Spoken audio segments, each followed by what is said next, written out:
Beleza, galera? Vamos dar continuidade à nossa aula de princípios físicos aplicados ao meio líquido.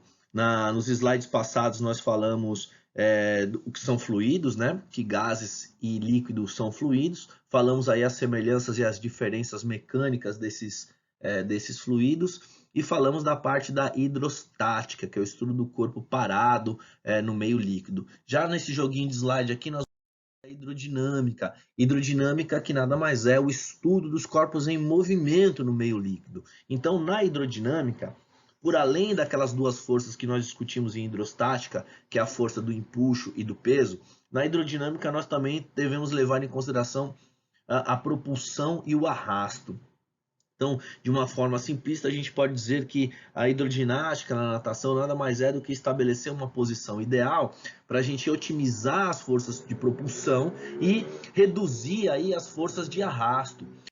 Basicamente, então, são três tipos de arrasto, né? Arrasto nada mais é do que a força que se opõe ao movimento, nosso movimento na água, né? É aquela força que vai tornar o nosso movimento mais lento. Obviamente que isso tem relação com a densidade da água. E são três tipos de arrasto: arrasto de superfície, o de forma e o de onda.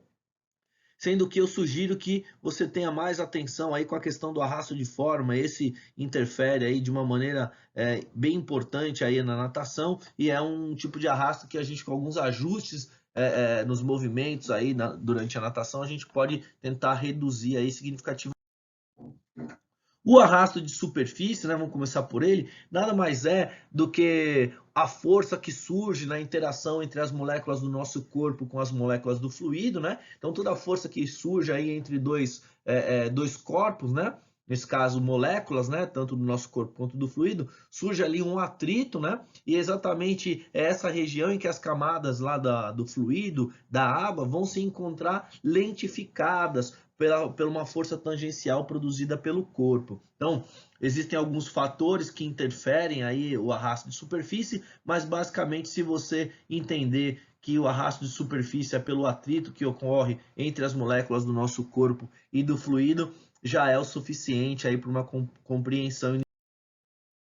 Essa questão do arrasto de superfície na natação e até em alguns esportes, né? Outros esportes, os atletas aí tendem a fazer a raspagem dos pelos, né?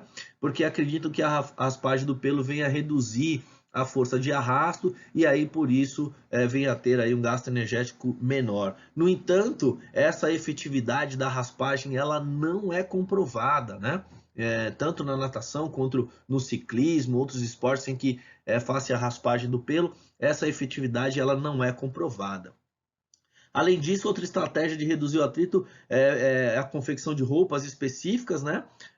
Roupas que tem ali uma superfície um pouco mais lisa, roupas utilizadas nos esportes. E no caso da natação, né, embora essas roupas sejam utilizadas em outros esportes, aqui tem o exemplo da patinação no gelo, mas no caso da natação, né? Houve uma época em que, salvo me engano, lá na época que o Ian Thorpe era um grande nadador, né? Na época de auge dele lá, que os nadadores começaram a utilizar essas roupas e de fato o desempenho deles aí acabou melhorando por motivo dessas roupas específicas. Mas depois descobriu-se então que essas roupas, na verdade, elas não diminuíam o arrasto de superfície, né? Não é porque ela era mais lisinha que diminui o atrito. O que aconteceu, na verdade, foi que essas roupas, por serem muito apertadas, elas acabavam diminuindo o arrasto de forma. O arrasto de forma nada mais é do que são áreas de pressão diferenciadas que ocorrem por motivo da forma do corpo movendo na água, né? Quanto mais área tiver esse corpo em contato aí com a água, né? Vai criar uma lentidão no movimento na água. Então tá lá, ó, o contato do corpo com o fluido gera áreas de pressão diferenciadas que pode ocasionar na redução da velocidade do corpo, né? Então, é uma força que vai surgir de uma área de maior pressão, a área que está ali diretamente em contato com a água, se deslocando para a região de menor pressão. E aí isso vai influenciar aí, o arrasto acaba influenciando diretamente em todas as formas de arrasto. Aí tem um exemplo aqui, acho que com a figura fica mais claro, né? Então tem esse corpo aqui, essa bola se movimentando para essa direção aqui, nós temos a seta indicando para o movimento, a direção do movimento, e aí vai entrar em contato aí com toda essa quantidade de água aqui, não é? E aí toda a área do objeto vai criar aí forças, né, ou cargas positivas, né? Áreas de pressão positiva do contato da forma aqui do corpo com tudo isso de água. E aqui cria desse lado, do lado em que o corpo está em contato direto com a água, cria-se então essa área de pressão positiva, e atrás do objeto aqui, ó, veja que cria aí um turbilhonamento, não é? E áreas de pressão negativa. É até por esse motivo que tanto na natação, né, principalmente nas provas aí de travessia na natação, um sujeito vai nadando e o outro vem nadando aqui, é chamado de nadar na esteira do outro, né? É como se fosse a própria galera na bicicleta lá, né? Que acaba andando na roda do outro, do indivíduo da frente. Por quê? Porque ali tem áreas de pressão negativa, é ou não é? E aí é chamado até de vácuo ali, é ou não é? No caso da bicicleta lá, eu vou pedalar no vácuo do outro indivíduo. E de fato, esse indivíduo aqui, por criar essa área de pressão positiva, pelo contato dele com o ar ou com a água, cria ali atrás dele forças negativas que facilitam e diminuem a resistência, né, do fluido para o indivíduo que vem atrás. Então, basicamente, isso aí seria a força de arrasto, né? A quantidade de contato que o corpo tem aí com o fluido, que vai gerar áreas de pressão positiva. E aí, como que a gente pode reduzir essa então, né? Existem estratégias agora que mudou a direção do movimento, né? O movimento está para esse lado aqui da setinha. Uma forma de diminuir o arrasto de forma, uma maneira de diminuir o arrasto de forma, senão fica muito redundante, não é? É alterar aí o formato, a arquitetura do objeto, de maneira que alterando a arquitetura do objeto vai se evitar aquele turbilhonamento aqui na parte de trás. A gente vê, por exemplo, nos capacetes do ciclismo, não é? A gente vê esse capacete em formato de gota, né? E essa arquitetura do capacete vai diminuir esse turbilhonamento aqui, ó, essas áreas de pressão negativa, diminuindo aí o arrasto de forma, ok? Para natação, o adequado para diminuir o arrasto de forma é a gente tentar manter o menor contato possível de diversas partes do corpo com a água quando a gente tenta se deslocar para frente, já que toda esta área aqui, ó, toda esta área aqui vai lentificar o nosso nado, não é? Vai criar aquelas forças de pressão positiva em toda essa área aqui. Então veja aí no caso do nado crawl a importância de fazer um bom trabalho de pernas. Para quê? Para sustentar a perna, manter ela sustentada aqui, quando eu digo sustentar a perna, é manter ela mais no nível aqui da água, e aí nesse sentido a quantidade de áreas que vai ter pressão aí positiva é menor. Nesse sentido, nessa posição aqui, a gente pode considerar que essa é uma posição mais hidrodinâmica, porque ela diminuiu o arrasto de forma. Aí tem um arrasto de onda, né? O arrasto de onda nada mais quando se realiza um movimento e aí tem vamos falar, a interação entre dois fluidos, no caso ali entre a água e o ar, né?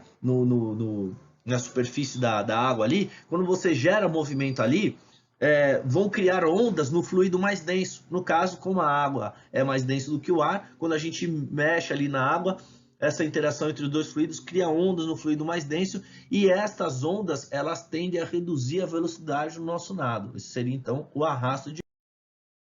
Falando agora de propulsão, né? Então a ideia é diminuir as forças de arrasto e aumentar a força de propulsão.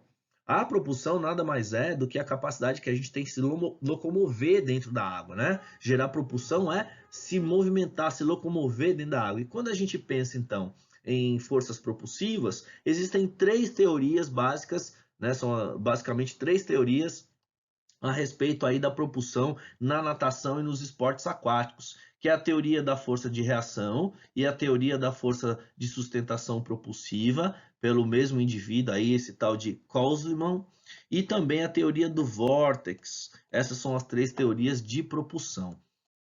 A teoria de força de reação, ela é pautada na terceira lei de Newton e ela vai dizer que quando nós realizamos uma ação de empurrar a água para trás, a água nos empurra para frente, né? É como se fosse aí essa hélice do barco lá. Então, o indivíduo lá pega ali a água como se ele estivesse pegando ali, né? Apoiando a mão em uma quantidade de água e aí a partir do momento que ele empurra essa água para trás, né? Por uma reação, a água vai lá e empurra o indivíduo para frente. Esta é a teoria da força de reação.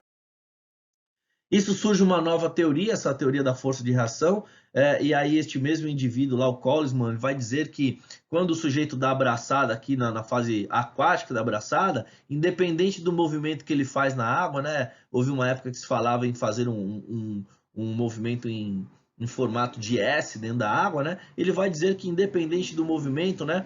São várias forças atuando ali nesse movimento submerso e que a somatória vetorial de todas essas forças, elas vão te empurrar para frente de qualquer maneira, tá certo? No entanto, parece que hoje há uma corrente muito mais forte em dizer da teoria da força de reação, ou seja, o negócio é você pegar ali um bloco de água, né, apoiar a mão na água e empurrar a água para trás. Isso parece ser de uma maneira mais efetiva, independente de fazer o movimento do S. Aí tem uma outra teoria, a teoria de força de sustentação propulsiva, né? A gente já viu sobre áreas de pressão positiva e negativa. O fato é que quando nós conseguimos alcançar uma melhor velocidade, né? Obviamente você precisa primeiro diminuir a força de arrasto, né? Você vê aí a posição aqui do objeto, que é um formato, uma arquitetura e uma posição que diminui força de arrasto. A partir do momento que você diminuiu a força de arrasto, e aí você consegue, então, impulsioná-la, puxar a água para trás e a água começar a te empurrar para frente, o fato é que quanto mais rápido você se desloca na água, você vai criar aí áreas de pressão, de baixa pressão, ou melhor, de alta pressão, pressões positivas embaixo de você, né? Cargas positivas, e pressões negativas, baixas pressões acima de você. É como se você criasse um vácuo em cima do seu corpo, e isso vai fazer com que você venha aí parar aqui na superfície da água. É a força de sustentação propulsiva. A gente vê até nas lanchas aí, não é? Quando a lancha tem um motor potente, quanto mais ela gera velocidade, mais ela começa a sair da água, sobretudo a parte do bico dela lá, a proa dela vai saindo da água. Por quê? Porque gerou muita velocidade e isso gerou áreas de pressão positiva embaixo da lancha e negativa em cima dela. Então elas vão cada vez mais ficando próximo à superfície da água. Essa é a teoria da sustentação propulsiva. A teoria aí é a teoria do vórtice ou vortex. Essa teoria vai assumir que movimentos circulares na água vão gerar turbilhonamentos, né? Vão gerar turbilhonamentos aqui, ó, que tem ação propulsiva. E de fato, né, se a gente percebe lá na natação, na maioria dos nados, por exemplo, costas, crawl e borboleta, assim que o sujeito faz lá a saída ou a virada, esse sujeito ele vai ali num nado submerso ondulando na água, né? Vai fazendo as ondulações. O próprio nado borboleta ele se dá por meio de ondulações do corpo. Essas ondulações elas são extremamente eficientes, né? Uma pessoa que sabe ondular muito bem, ela tem chance de se locomover por baixo d'água mais rápido do que um sujeito nadando crawl. Por isso até que na natação existe uma regra lá que só pode ondular até 15 metros, né? Porque do contrário, se for um sujeito bom de ondulação aí numa piscina curta, esse sujeito vai ganhar de todo mundo, já que de fato esses movimentos circulares na água vão gerar turbilhonamentos com característica de propulsão. Então, basicamente é isso. Hidrostática é o estudo do corpo parado no meio líquido e hidrodinâmica é o estudo do corpo em movimento. Na hidrostática, a gente tem que levar em consideração a força de empuxo, que empurra para cima, e a de peso, que empurra para baixo. E o que vai determinar se o sujeito vai flutuar ou não é a densidade do corpo. Já na hidrodinâmica, o que nos interessa, além do empuxo e do peso, são as forças de arrasto e de propulsão. De maneira que a gente tem que tentar gerar o máximo de propulsão possível e evitar as forças de arrasto, em específico, se atentar ao arrasto de forma. Beleza, galera? Ficamos por aqui, então, nessa aula de aspectos físicos aplicados ao meio líquido. Um grande abraço a todos e até breve.